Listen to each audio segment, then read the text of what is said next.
Hi, everybody. I'm Dawn Mitchell, and welcome to Dawn of Sports. We have an awesome and apropos, I should say, conversation for today because we're going to talk some more hockey. We have Natalie Darwitz. I like to call her the godmother of women's hockey in Minnesota. I mean, we give Lou Nanne the godfather, so we got to have a godmother. So we're going to be talking about not only the new Hockey Hall of Fame, but we're going to be talking about upcoming Olympics and, of course, World Juniors in our own backyard. That's all coming up. This is Dawn of Sports. She's Dawn Mitchell from Fox 9 and TalkNorth.com. And this is TalkNorth.com. We're coming to you from the Aquarius Home Services Studios. Best way to listen to this show or any of our many shows at TalkNorth.com. Best way to listen to subscribe to your favorite podcast app. Some of our shows we're also shifting to YouTube as well as audio. Thanks for sticking with us. We appreciate it. Thanks to Lexus of Wayzata and Maplewood and Minnesota Masonic Charities. Back to Dawn. You know, when we go video, you get to see Jim Souhan's handsome face a little more. That's why you. That's why ratings us, are down. That's so funny. That's not true at all. But ratings are going to go sky high right now because one of my favorite people is joining us once again here on the podcast. You know her from not only Gopher Hockey, growing up here in Minnesota, an Olympian, a national champion, now the CEO of the Hockey Hall of Fame. That's going to be here in Inver Grove Heights. So the Minnesota Hockey Hall of Fame, a huge $70 million undertaking being overseen by Miss Natalie Darwitz. Natalie, thank you for joining us again. I know it's kind of crazy holidays and all, so we appreciate your time. How are you?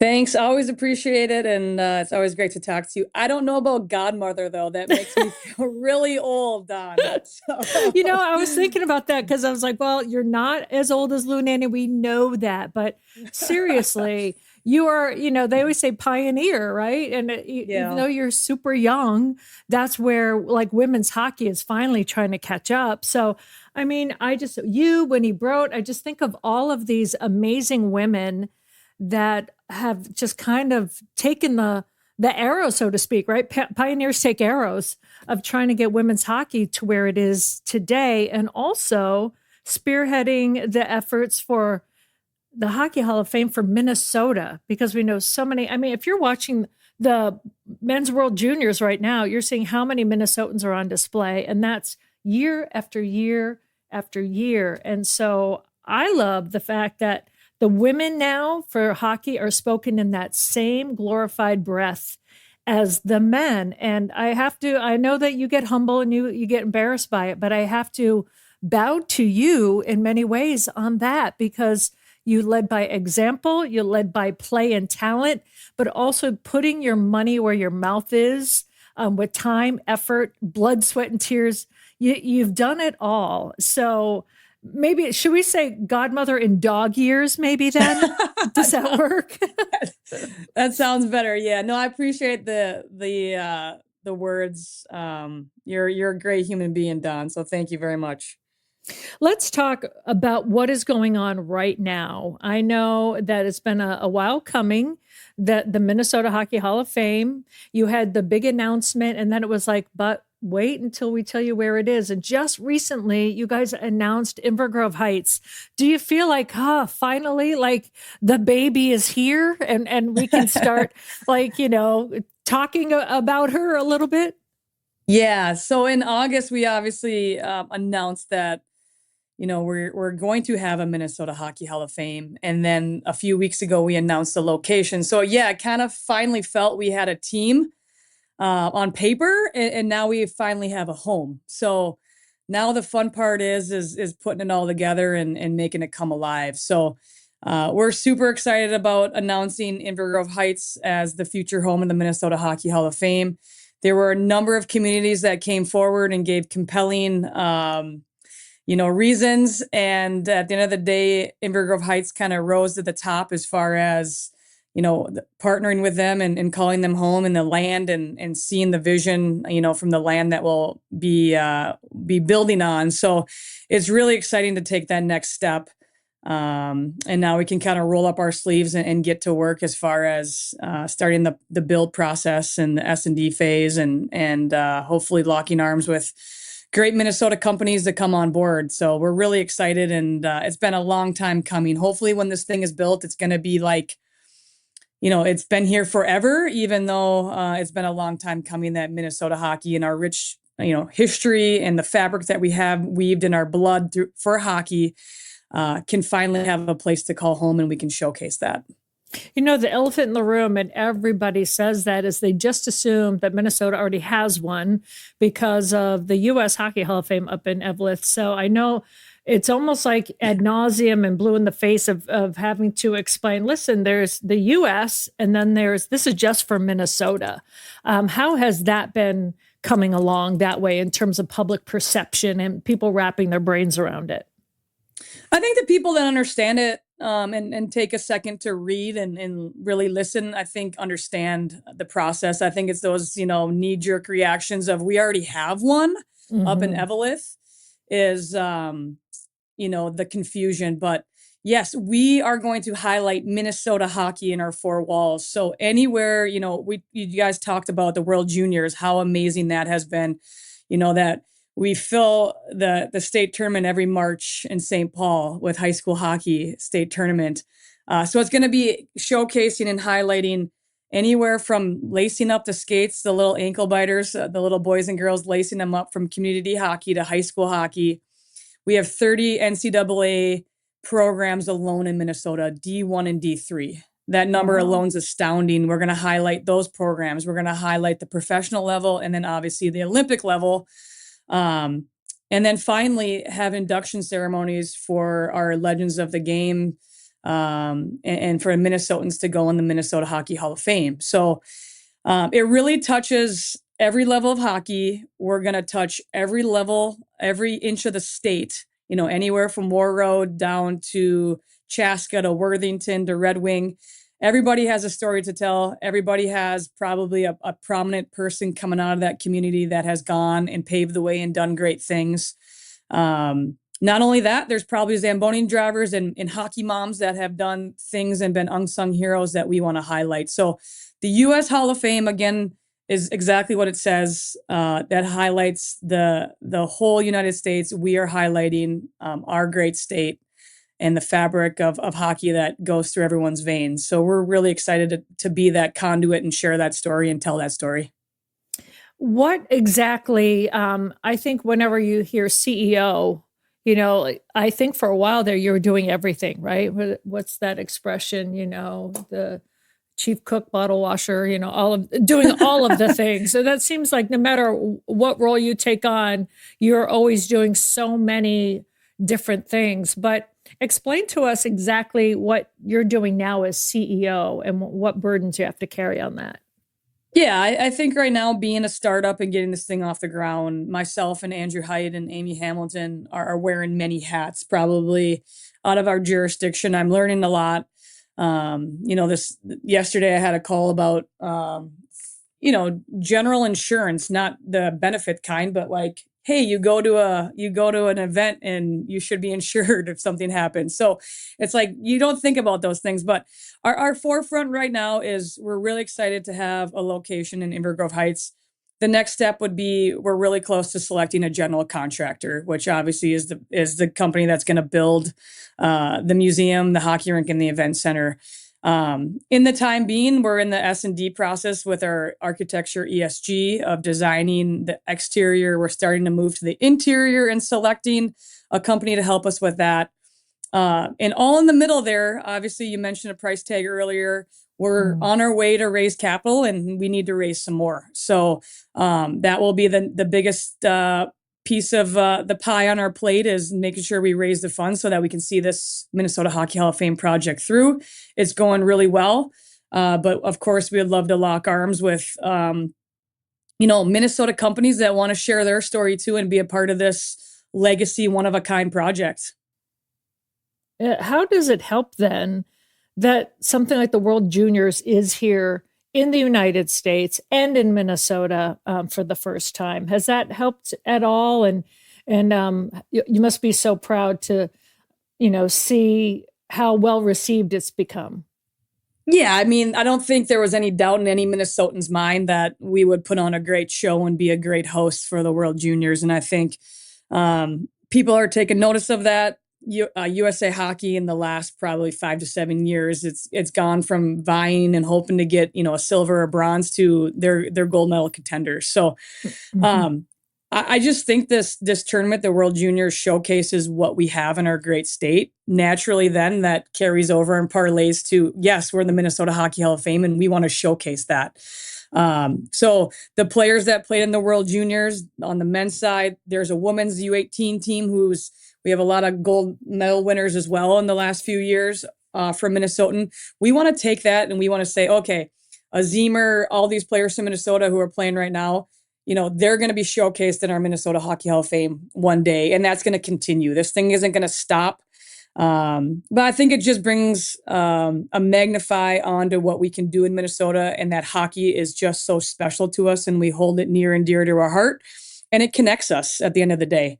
You might not, play and lace up the skates, but I can guarantee you most people are going to watch it and find entertainment, find fun, find value in doing that, find friendships. And so it's all really interweaved in who we are as Minnesotans. And again, we get to be the lucky ones to share that story and make it come alive. I have to say, where do you find the time? Because I know I joked and called you the godmother, but you're actually a mom to 2 little boys too, in addition to all this. Do you kind of feel like some days you're juggling fire and knives? I mean, or is it just because when you're an athlete, time management has to be at a premium? How are you managing it all? Yeah, I think, the cliche, phrase goes, if you enjoy what you're doing, you'll find the time, and time goes by fast and fun. So, the last year I've been connected in the hockey world with maybe people I wouldn't have on the athlete side or the coaching side. It's now more the business side, and that's been extremely fun. And so I think things go full circle, and it's all your perception and what you make of it. Yes, things are busy some days more than others, and you got kids at home and you got to do their sports and raise a family. But I consider myself really blessed and lucky. And if this is my day job, I get to be around hockey and do something I'm passionate about, then I consider myself really, really lucky. So that's kind of what keeps me going. I'm not selling furniture or selling cars, something I wouldn't enjoy. I'm doing something I get to wake up every day and with a smile on my face that energizes me. And I get to be around great people and be in the hockey world and, reconnect with people like you and in the media side. And so it's all positive. Well, it's making me laugh because as soon as I said the word juggling, it brought me back to a conversation where you told me like you used to juggle as a kid. So I'm like, wow, I really didn't mean that. But now I've got that visual in my head. Right? You did juggle, didn't you? I did. In elementary school, we had a program at the end of the day, and my first grade teacher taught juggling. And then we worked our way up from scarves to balls to clubs to knives and machetes and fire. So we joke now whenever I tell that story. It's like you will never find an elementary school that would allow any of that in the schools these days. So I was pretty lucky that I grew up when I did, I guess, and we were able to do that. Let's take a quick break here to take care of the business of the business. Before I get to our sponsors, I do want to remind you that we have lots of hockey content on the network. We have the Russo LaPanta show, which is called Worst Seats in the House, Kevin Gorg's Wooden Sticks show, and of course, Dawn highlights the Frost, as well as Gopher Women's Hockey, Gopher Women's Sports, the Lynx, the Aurora, everything else. And all this is made possible by Aquarius Home Services Studios and Lexus of Wayzata and Maplewood. Thanks also to Minnesota Masonic Charities. Today, I want to talk a little bit about the Minnesota Masonic Charities. When you think about the Masons, I get it. You think about the funny hats, those pancake breakfasts, which are phenomenal. My dear friend John Schweitz and I have chatted about this, and it's so much more than that. They've got the Masonic home over in Bloomington. They've got the hospital for the children over at the U of M. They are the largest fraternal organization in terms of charitable needs in our country, and they deserve a ton of recognition. So thank you, Minnesota Masonic Charities, for all you do and for supporting us over here at Talk North, and a special thanks to my good friend, John Schweitz. And back to Dawn and Natalie. Well, Jim, I do have a question for you first. Yep. Have you ever played hockey? I don't know if I've ever asked you if you were a skater and a hockey player. No, I was an Air Force brat growing up. I really didn't live any places where I never knew anybody who played hockey until I moved to Minnesota to work at the Star Tribune in 1990. So, You didn't know at that anybody? point, pardon me? You didn't know anybody No. that played hockey? No, I lived on the East Coast. I went to some minor league hockey games on the East Coast when I was young, like the Hershey Bears and Washington's minor league team, DC's minor league team. Then I lived in Texas for a while. Basically they didn't have hockey down there. They do now. They have lots of hockey exactly now. Now. The South is, it's really picked up in the South, Southwest, West Coast. But back then, nobody in Texas was playing hockey. And then I came up here, and my kids were more basketball, so I didn't learn any. So really, I've never played hockey. I know it sounds shocking because, it's Massachusetts and Minnesota right now, right? And so poor Jim is like, yeah, I learned about it in 1990. And I was like, wow, hard to wrap my brain around it. But Jim, as you were speaking, I had a friend that played for the Tampa Bay Lightning when it was early on. And they literally, and Natalie, you probably have heard this story. And if not, it just shows how far hockey in general has come over the past few years. But they used to kick people out for throwing hats on the ice for a hat trick. Like literally did. Like the guards like, no, and kicking them out. That the team had to issue a thing saying hats on the ice. If one person scores 3 goals is good. Like, yes, we want that. Don't kick these people out. So just to, and we all know what has gone on in Tampa now, right? Like they've had their success and everything over the years, but just to see how far hockey in general has come. Even Jim Souhan found out about it in the 1990s. No. Well, I mean, I was actually a hockey fan when I was a kid. I loved, loved the old Islander. I mean, I watched hockey all the time. I just didn't play it. Oh, okay. I went to hockey games. I went to minor league hockey games. I went to NHL games. I loved the Islanders. I loved, obviously they weren't a team really close to me, but I watched all the East Coast games. I love the Miracle on Ice. I loved, I loved it all. I just didn't play it. I played lacrosse. That was my version of hockey. I have to turn in my card though, because I have yet to see the movie Miracle on Ice. No way. I know. Whoa. I haven't It's actually really, seen it. I don't actually like sports movies because I feel like it's so hard to replicate the sports world in film. But they did that very well. Natalie, will you still speak to me? Yeah, I'll give you grace on that, but we're gonna have to watch that sooner than later here. Oh my goodness. I know someone said, what do you mean? I go, well, I know about it and all that stuff, but no, I've never seen the movie. And they look at me like I have to move out of Minnesota. Like I have to revoke my Minnesota citizenship, so to speak. So I'm like, okay, that's on my list to get it done. We should take a poll though. There's probably like 1% of Minnesota that has not seen it, and you might be in that 1%. Oh, maybe we should now at the Grand Casino Arena, if there's a dead night, they should show that movie. Yeah, that would be awesome. They're probably like, no, we no, no.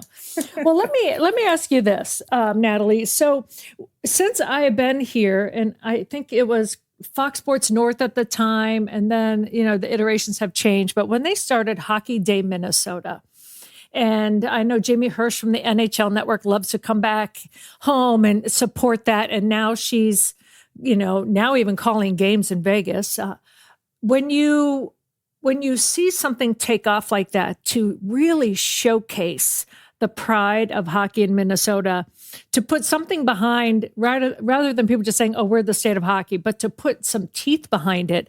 And then to see it, we know it started with the high school state tournaments, which is still amazing to me to this day. When I came here, I'm like, oh, so is it kind of like the Bean Pot? And it's like the Bean Pot on steroids for high school. I adore it.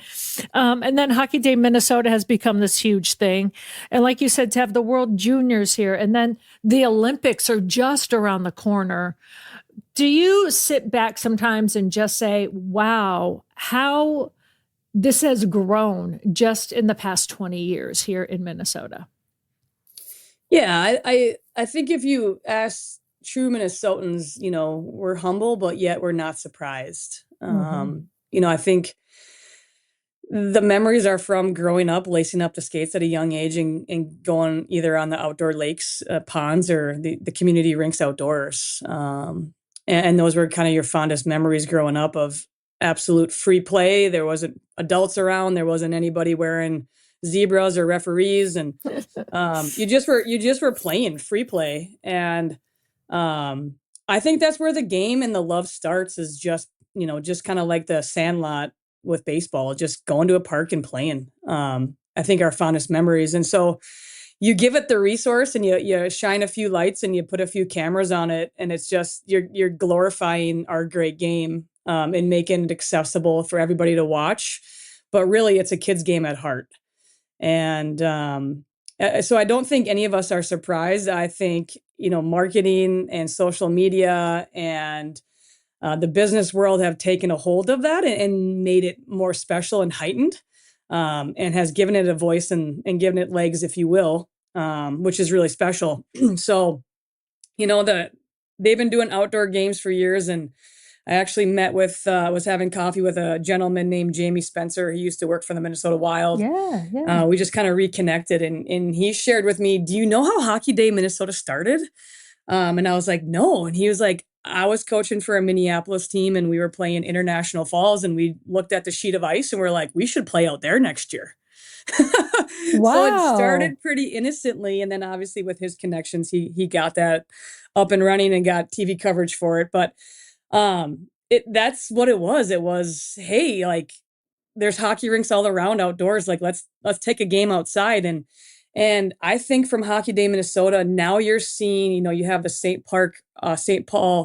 Louis Park Rec Center have an outdoor sheet of ice. Edina, Braemar has an outdoor sheet of ice.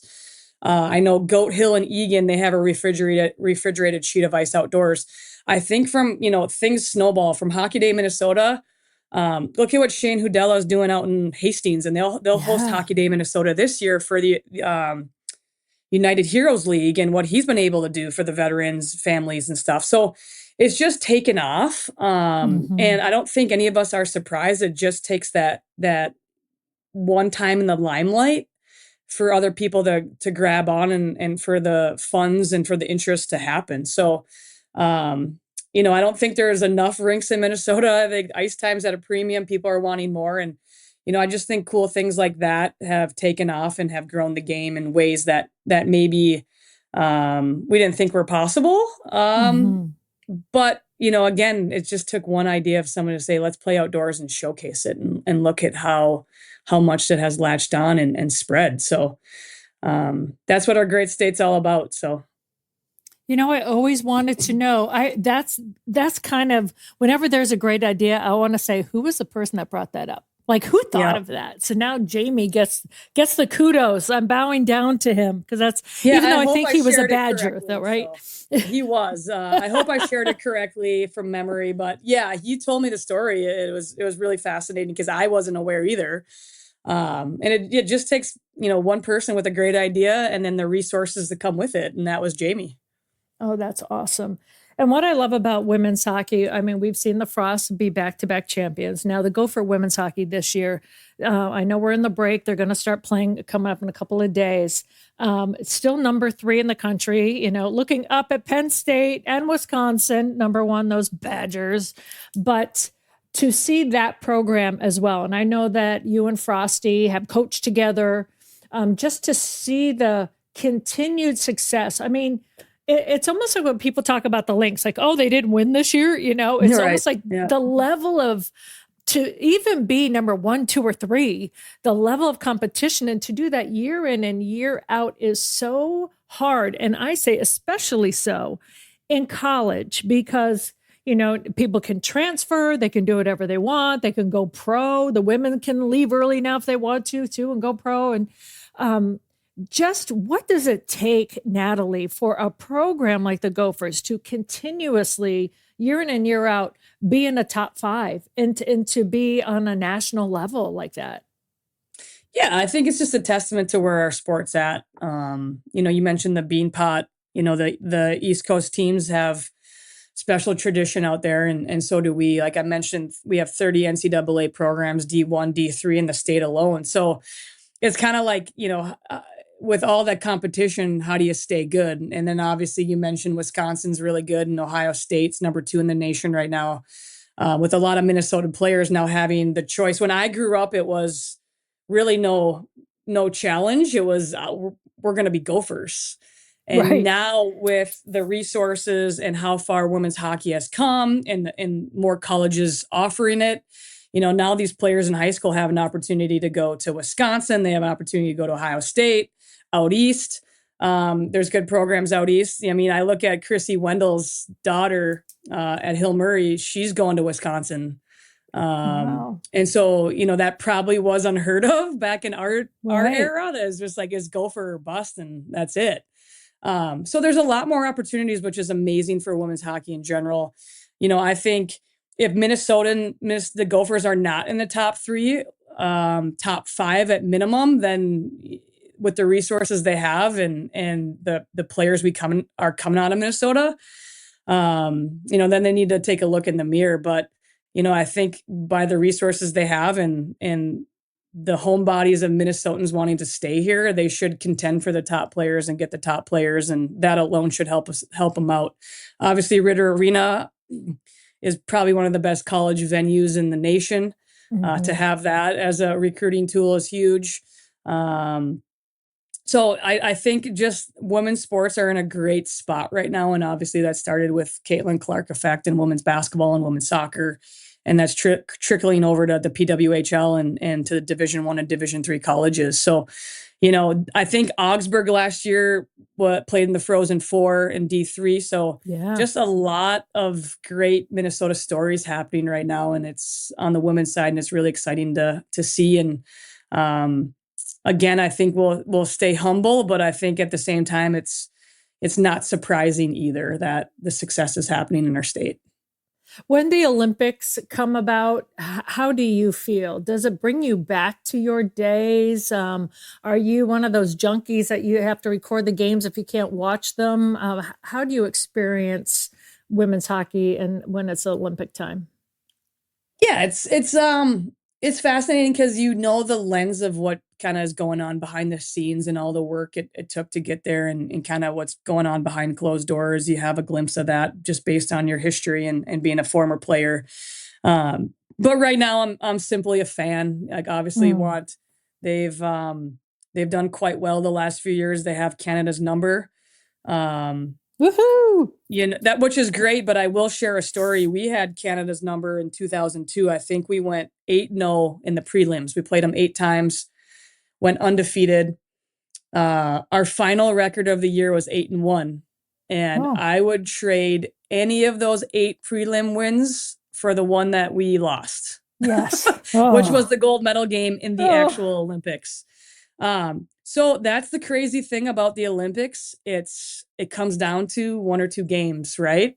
It's not a 7-game NHL playoff series where you might have had one bad game or your power play might have been off one game.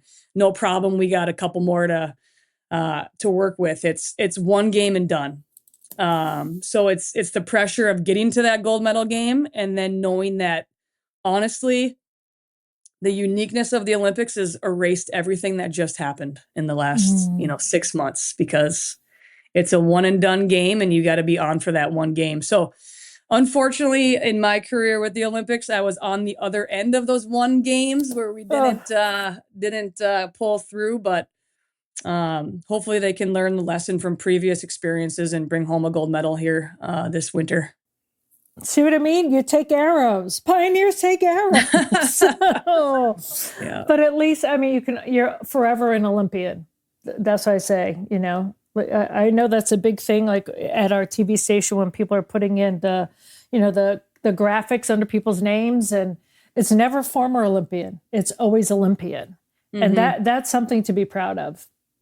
Yeah, it's really cool. And, going into the Hall of Fame last fall, apparently now every time I do a signature, I'm supposed to put under it HHOF 2024. Yeah.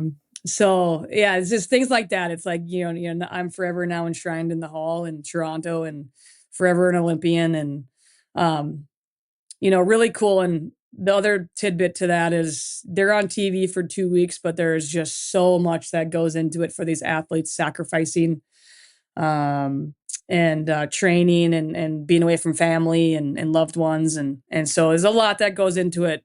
I think one of the slogans was, it's not it's not 2 weeks. It's every day.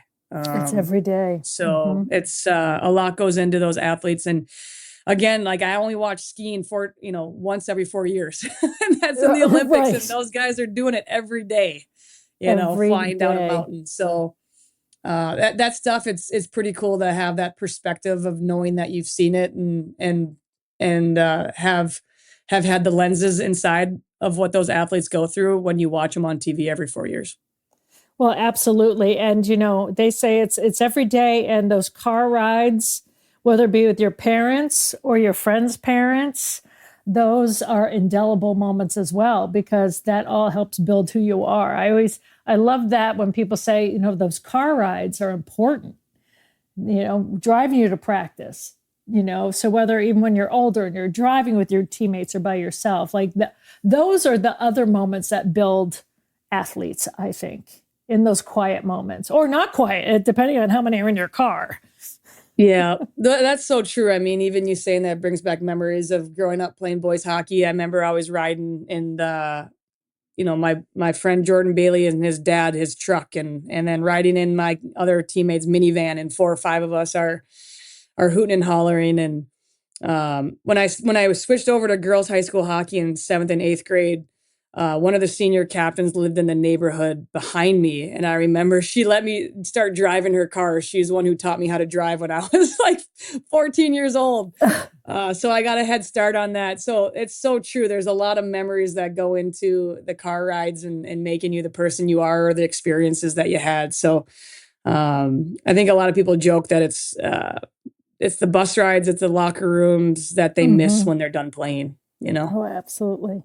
Well, before I let you go, there's one question I do want to ask you. There's so much that is made of women that are successful in C-suites and beyond, and CEOs like you are, that, athletics play such a key role. And people think it's like being aggressive and whatnot, but it's not. And I'm not an athlete, but in a different realm of my world, I remember before I really got into competitive sports, I wasn't quiet, but I was shy, if that makes sense. Like if someone asked me to call and order a pizza on the phone, I couldn't do it. I would hand the phone to my brothers. And then I think sports and athletics, so it gave me a chance to find my voice to people that I didn't know. I'm fine with my brothers. I could be yelling and I wasn't quiet, but if you stuck me out in public, I'd be like, I'd rather wander a store for 5 hours rather than ask where something was. And I think my family saw a shift when I started playing sports. Also, you go to college, you just change, obviously, when you get older, just in general. But sports for me gave me the confidence to find my voice outside of a playing field as well. What would you say to younger women from your experience? I don't know if you were shyer as a kid or not, but how maybe being in sports has helped you as a young girl to becoming a strong, confident woman. Yeah, your story speaks volumes and is powerful as well. So, I would also share that, through those experiences, that you were the lone female in many NFL locker rooms, trailblazing and being a pioneer yourself. So, I think for me, hockey and sports were a vehicle. There was something that when I woke up, it was the first thing on my mind and the last thing on my mind before bed. And I just had a passion for being competitive and being the best that I could be every single day through those sports. I will share with you that, growing up, sports was action oriented. And so I was a quiet person. I still am an introvert. But it gave me and opened the door for me to be action oriented and let my speaking be through my actions or my physical capabilities, if you will, on the ice. Yeah. As I got older, I think it then turned to getting out of my shell and being comfortable in who I was as a person and being a person of character and all that. I'll be transparent. There's still times I go into a room and I'm the only female in the room in the position I'm in right now. A lot of other CEOs, a lot of other people running companies are male still. There's plenty of times where I am the only female still in the room. And it kind of is going full circle to me to go, okay, when I was young, I played with boys, but I had an action. I had on the ice, I just was like, we're equals. I'm better than you, and I'm going to show you. It's a little bit different now, showing vocally and stuff like that. So, I'm still things are going full circle where it's still a grind. You're still sometimes a lone female in a room, but I believe it's having the confidence that you belong there and that you have value and something to add. And so that's kind of what gets me in that room and gets me to speak up. I am not a vocal person as far as like, I'm not going to, I know I'm talking a lot now because I need to, but in a room, I'm only going to talk when I feel like there's a value and I have something great to share. I think there's a huge value in listening and then responding. Whereas a lot go into the room and just talk. And so that's my style. And I think and this is what I learned too, when I was, a captain of my team, you always had the players that talk, but then another teammate would talk and they would say one sentence and it just really was powerful. That's more my style. Right. That you don't have to say the most amount of words to be the smartest or the most powerful in the room. So, I guess my advice would be yourself, that you belong there. But you don't have to morph and form into somebody else to find your spot and to keep that seat. Be yourself and be true to who you are.